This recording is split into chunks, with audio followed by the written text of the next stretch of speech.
Hello दोस्तों, शामदीद हमारे channel पर। आज हम आपको बताएंगे कुमाद अदरवाइफ की किस्सा नंबर 45 में क्या होगा। जैसा कि आप देख चुके हैं, किस्सा नंबर 44 में कुदरत कुरान को छुड़ाने के लिए उस शख्स से कुरान के खिलाफ गवाही दी थी, उसे पैसे देकर आती है और वो शख्स अपना बयान वापस ले लेता है। इसके बाद सीमा जिला को सीढ़ियों से धक्का दे देती है, जिससे वो बेहोश हो जाती है और कुरान आकर उसे कमरे में लेके जाता है। आज हम आपको बताएंगे उसके बाद क्या हुआ।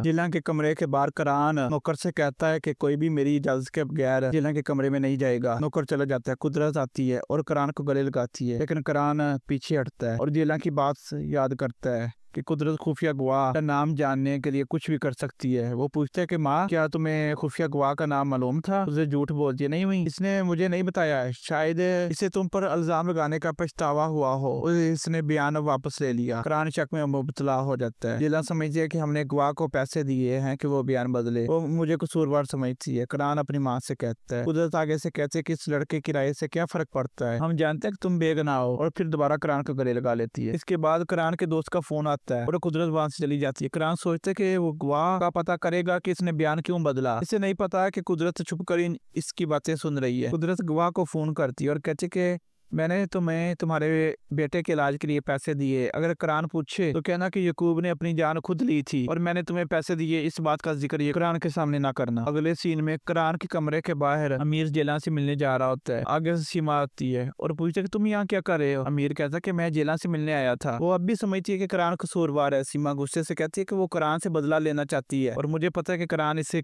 घर से बाहर निकाल देगा, और फिर अपने कमरे में चली जाती है। दूसरी तरफ मोहल्ले में मुस्तफा फराज से कहता है कि इसने मुरमीद को सड़क पर देखा। फरात लेला की दोस्त से फोन पर बात करता है और कहता है कि वो लेला की फिक्र में है। लेला ने कहा था कि वो जाएगी, लेकिन फिर रह गई। मुरमीद के चुंगल में लई से कहते कि वो इससे मोहब्बत करती है, लेकिन मुरमीद गुस्से से कहता है कि तुम और फरात यहाँ से जिंदा नहीं निकलोगे। फरात लेला के फोन का सराग लगाता है। दूसरी तरफ हवेली में जिला गवाह को फोन करने की कोशिश करती है और इससे जानना चाहती है कि इसने गवाही क्यों बदली, लेकिन वो जवाब नहीं देता। इसे आकर के पैगाम देता है कि गवाह ने कुदरत से पैसे लिए है और अपना बयान बदला है। जिला रोती है और खुद से कहती है, भाई हम बेगुनाह थे, लेकिन इस झूठ की वजह से तुम अब जिंदा नहीं हो। कुरान और उसका दोस्त ये सुन लेते हैं। कुरान ऑफिस जाता है और इसका दोस्त इसका पीछा करता है। इसका दोस्त जीन कहता है कि जिला अकेली थी और कह रही थी कि वो बेगुनाह है। कुरान कहता है कि वो अपने झूठ पर यकीन रखती है, वो अपने भाई के दुख में मुबतला है, लेकिन मुझे परवाह नहीं। कुरान का दोस्त कहता है कि मैं जानता हूँ कि तुम इसके दर्द से तकलीफ में हो, तुम आज भी उससे मोहब्बत करते हो। अगले सीन में कुरान अपने ऑफिस में बैठा होता है और जिला कुरान के पास आती है और कहते है कि तुमने एक बार कहा था कि काश हम कभी ना मिले होते। इस वक्त मुझे दुख हुआ, लेकिन अब मैं मानती हूँ कि काश मैं तुमसे कभी ना मिलती। तुम्हारी वजह से मेरा भाई जिंदा नहीं।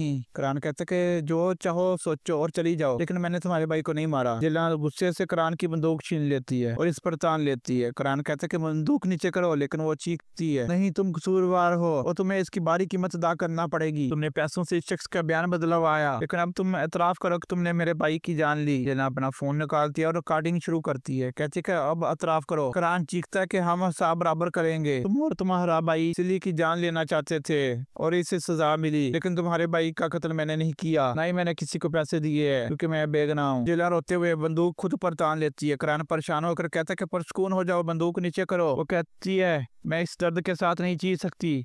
वो घोड़ा दफाने लगती है, लेकिन कुरान बंदूक छीन लेता है। इसी दौरान गोली चलती है और कुरान को लगती है। वो जमीन पर गिरता है। जिला चीखते तुमने ये क्या किया? कुरान अपना फोन उठाता है, रिकॉर्डिंग डिलीट करता है और कहता है कि ठीक है, तुमने अपना बदला ले लिया, लेकिन जान लो कि मैंने तुम्हारे भाई की जान नहीं ली। जिला रोती है और कुरान को गोली लगने पर पछता रही होती है। दूसरी तरफ मोहल्ले में फरात बिलाकर लीला को ढूंढ लेता है। वो इसे जख्मी और खौफजदा देखकर रोता है। पुलिस आती है और मुरमीद को गिरफ्तार करती है। लीला घर पहुंचकर फरात का शुक्रिया अदा करती है कि इसने इसकी जान बचाई। मुस्तफा फरात से अकेले में कहता है कि मेरा बाप जालिम था और इसकी खुशनुदी के लिए मैंने जिला और यकूब के साथ बहुत बुरा सलूक किया, मुझे इसका पछतावा है। दूसरी तरफ हवेली के ऑफिस में जिला खौफजदा होकर एम्बुलेंस बुलाने के लिए फोन उठाती है, लेकिन कुरान फोन छीन लेता है और चीख कर कहता है कि नहीं, कोई नहीं जानेगा कि तुमने क्या किया। तुमने मुझे गोली मारी, अब कोई अस्पताल नहीं होगा, सिर्फ तुम और मैं रह जाएंगे। वो नौकर को फोन करता है और कहता है कि ऑफिस साफ करो और किसी को कुछ मत बताना। कुरान और जेलन छुप कर कुरान के दूसरे घर चले जाते हैं ताकि किसी को पता ना चले कि कुरान को गोली लगी है। नौकर आकर सफाई करता है और गोली छुपाता है। सीमा आती है और पूछती है कि तुम यहाँ क्या कर रहे हो? नौकर कहता है कि मैं बस सफाई कर रहा हूँ। सीमा को शक हो जाता है और पूछती है कि जेला और करान कहाँ है? नौकर कहता कि जब मैं आया तो वो यहाँ पर नहीं थे। दोस्तों इसके बाद क्या होगा जानने के लिए देखते रहिए हमारा चैनल। अगर आपको ये कहानी पसंद आई है तो हमारे चैनल को सब्सक्राइब करें, वीडियो को लाइक करें और अगली वीडियो का इंतजार करें। शुक्रिया।